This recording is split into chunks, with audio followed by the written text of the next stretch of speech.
Hi, sweeties. How are you doing? Welcome to Naya Sim or Simnaya. And thank you all so much for all the love and support. Hope you all are doing great. So I came across this video and I thought I'd share it with you all because this is very, very important. You all remember that Jamal Bowman and Nina Turner and Cory Bush, they were really so much, they came really all out for Palestinians. Why? Because they came out and wanted to make a change after seeing that APAC was trying so hard to sponsor some certain people to take their positions. Why? Because they spoke up on what was going on in Palestine. They stood with Palestinians, right?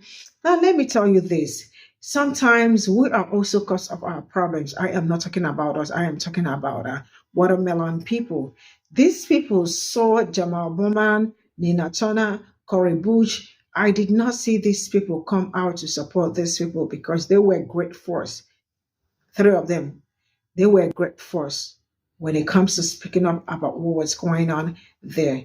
I did not see anybody speak up or try to call themselves out to vote so they can keep them all back in their region to continue the work they were doing, right? Now they missed out on this. They lost the election. It is still our fault, right? When they are, the truth is that nobody wants to take, they do not want to take accountability and responsibility. All right, it is our fault that we are not supporting them. The truth is that these people are not ready to learn. If you want to learn politics, you really have to be smart. Let's get into this video. Roster is correct, but the abandoners is not. And we need to make sure that we know the difference between these divisive, anti-black, do-nothing ass talking heads on this app and the actual Palestinian American organizers on the ground. They are not the same. I promise you, those Palestinian American organizers that are actually doing the work on the ground, if they had the influence of Maya, these outcomes would have been different, because those organizers understand how this government works. Those organizers understand how to create positive change within this government to benefit marginalized lives. Those Palestinian American organizers are not like Maya at all. And we cannot allow them to suffer for organizing and engaging in this political process. And that is their right, because they are American citizens. This is their government too. And what this government is doing to their people must be acted on diligently, and they are doing the work. It is very unfortunate that those organizers do not have the influence that Maya has, because we'd all live better lives if they did. It's unfortunate that people that are organizing for Black lives on the ground do not have the influence that Amaya has, because we would all be living better lives if we did. The Palestinian American organizers on the ground are not the enemy of the United States. They don't want to burn shit down. They are trying to create safe places so they can live free, liberated lives, just like my Black ass is trying to do.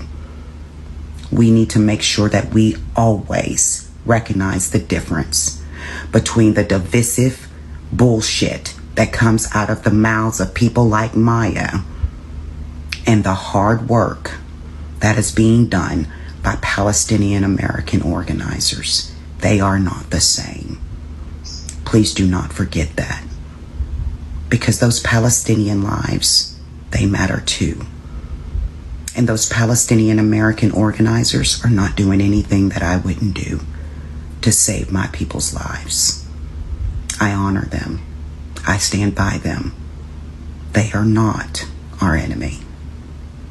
Your roster is I think I realize why so many people are mad at Black people. I think I see why so many people are so upset with us. Because a lot of those folks, they expect Black suffering. They don't expect us to prioritize ourselves and our safety. They expect to snap their fingers and receive servitude. They expect to clap their hands a few times and we just appear to perform activism the way they would like us to do that. They don't expect us to look out for ourselves or for each other. They don't expect a world of nuance that is Black people. What they're used to and are afraid to admit is servitude. They see a Black person in active service who have chosen to be in active service of humanity, and they expect that. They want to frame what that service should look like and how that service should be performed. Never mind that they automatically take out the humanity and the agency from the Black person who is performing these acts. Because if you look at a Black person the same way you look at a snack machine, and when it doesn't give you the snack that you immediately want, you start beating on it, then of course you're going to be upset when you watch Black folks start to prioritize ourselves. Of course you're going to try to manufacture a beef, which, to be honest, I still feel like it's an inside job and somebody's influencer got paid for that. So I hope the check was good, because you're out here messing with things that you don't need to be messing with. But back to what I'm talking about. I think we need to get to this place where we don't expect people to show up in the service that we want them to, but we expect them to show up in service the way they are called to.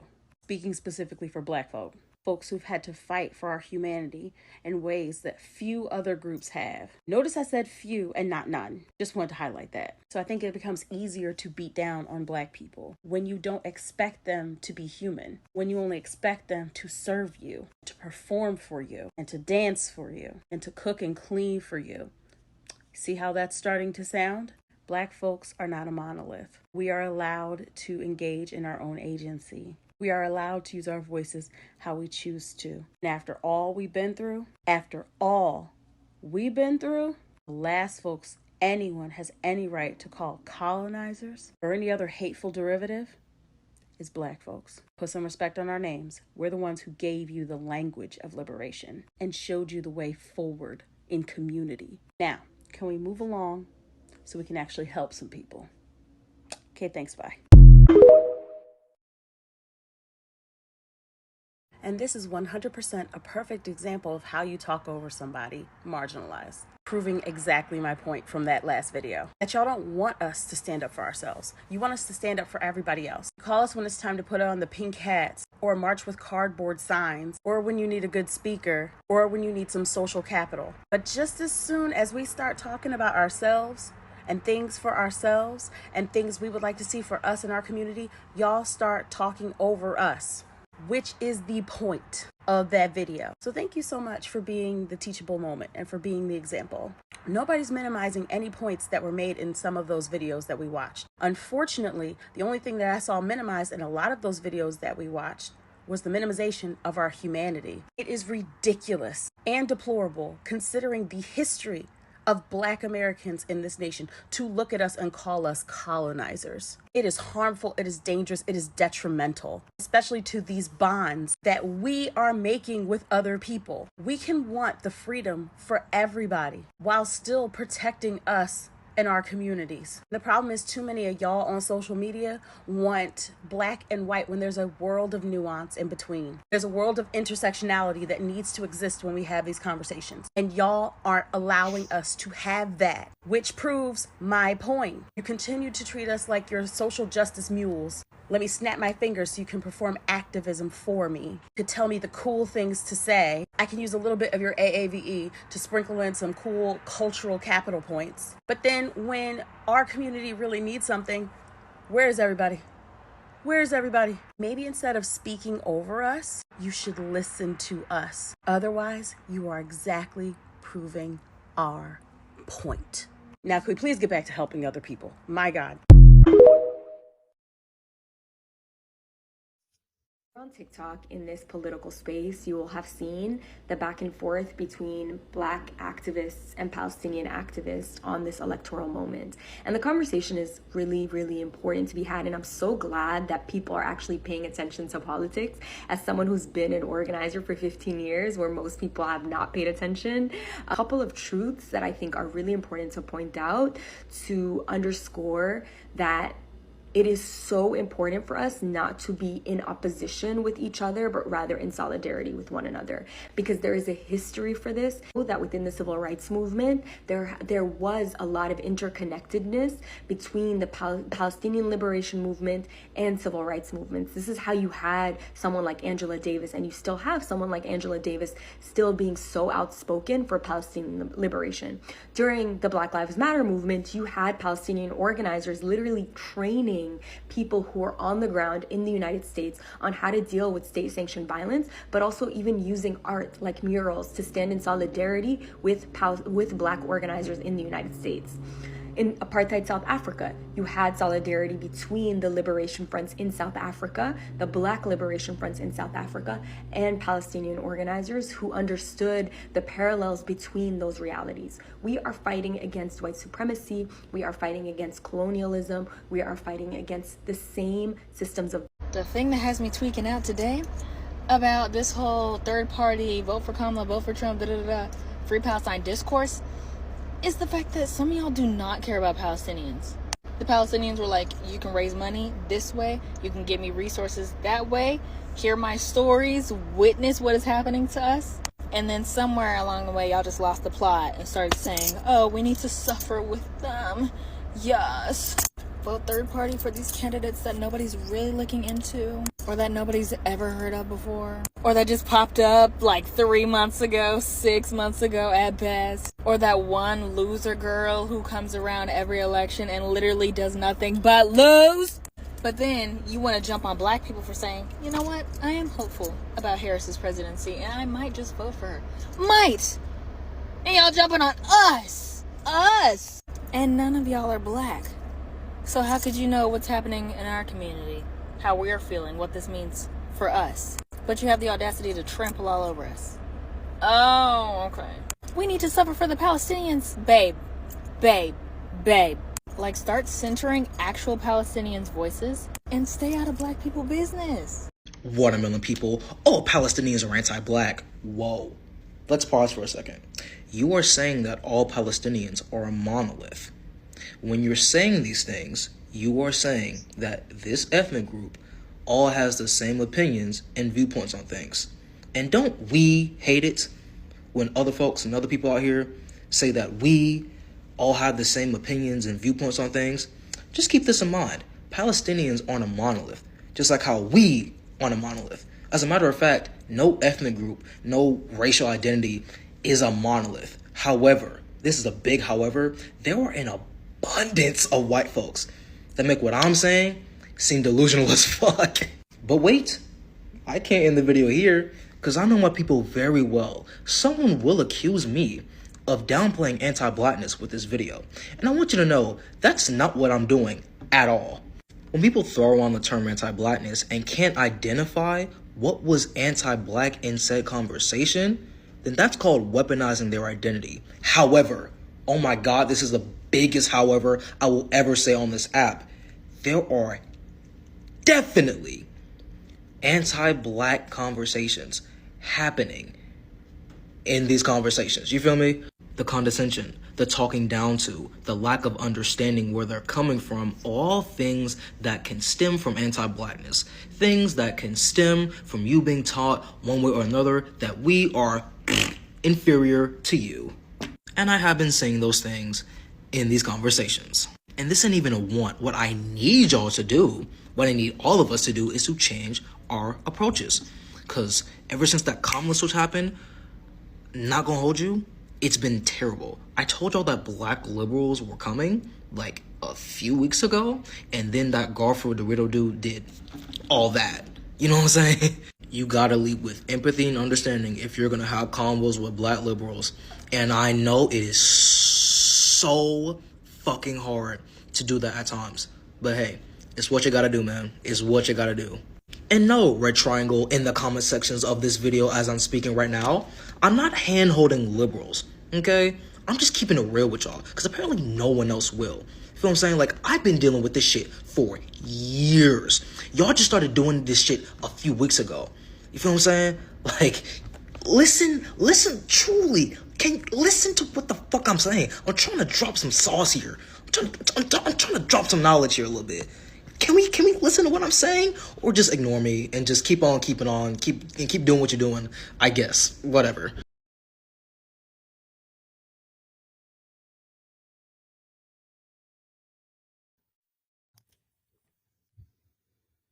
So this is all I got from this video. It's really been a whole lot of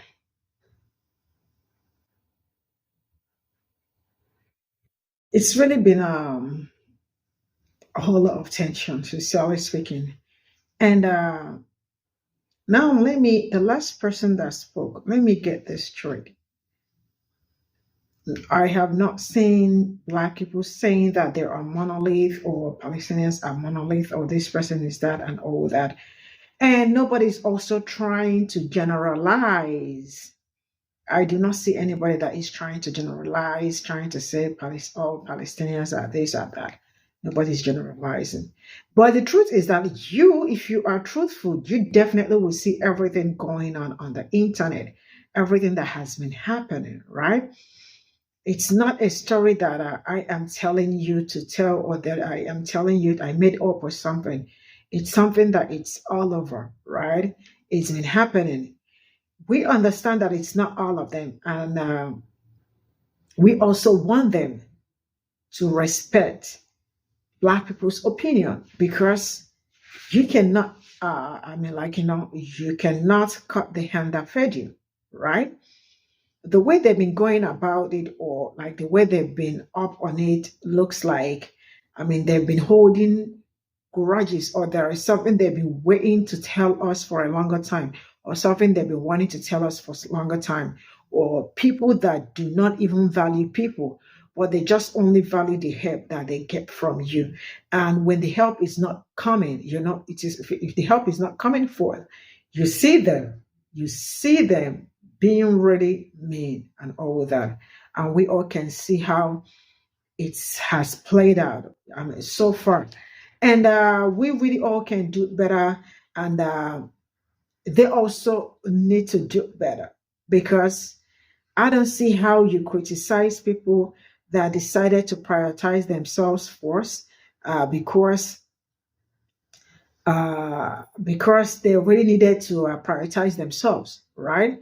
It means that you also do not wish them well, because if you do wish them well, you absolutely will understand that they also need to take care of their own space and the rest of it. Because I haven't seen people that have abandoned the things that they are doing in order to assist people that look like me. I haven't seen that.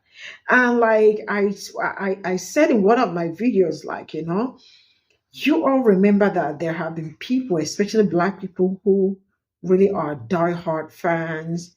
They have been up and doing when it comes to Palestinians and all that. And that is Corey Bush, Jamal Bowman, and Tona, I can't, Tona something, Rita Tona, if I am not mistaken.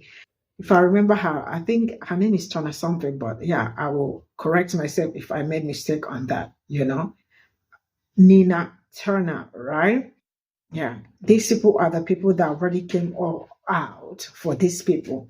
Now, let me say this, and I won't probably say it again. If these people really want it, because it looks like their hope and everything about them is just on us, like, they are so like depending on us so much. Now, if these people really wanted something good for themselves, or it's not just coming out on social media and making noise, right? What is also it's called strategizing on how to maneuver some certain thing when it starts happening. Because you can't tell me that you are just on the internet making noise, or you are also not being smart on how to cope or how to stop some certain things. Those people, Jamal, Corey, and Nina Turner, were so much up on these people's business. And during the election, nobody came out. I did not see them calling on themselves to support them. They're absolutely lost, right? In their own, what is that called? In their own region, right? Because you all did not come out. Now you all are blaming it is all our fault. Everything is Black people's fault. you all will never believe that you made mistake too. Or, I mean, like, you all messed up too, because it's okay to mess up. When you mess up, you clean it up, you know? But no, it's been all our fault. And you all, like, also denying that we are not even, we never even come out to help you people, that we are actually probably out there to, like, to mock and all that. Now, when you all, as you all are also looking for a way, Palestinians, let me tell you all this here. As you all are also looking for a way to dismantle some certain things, I hope you all know that APAC is also part of the people that is also working against your own interest. So before you all start calling Black people, I hope you all strategize on how to dismantle all this system. Now, like, I remember one video where TNFN said that Black people have been through this for almost how many years? More than 400 and something years, right? But each time we try to tell you something, you all think that it's all joke. I mean, like, we know how to mess around and all of that. You all never listen. And I love the fact that when you all don't listen, you all see some certain things happen. Not until you all are ready to learn and at the same time listen. See you all in my next video. Bye for now.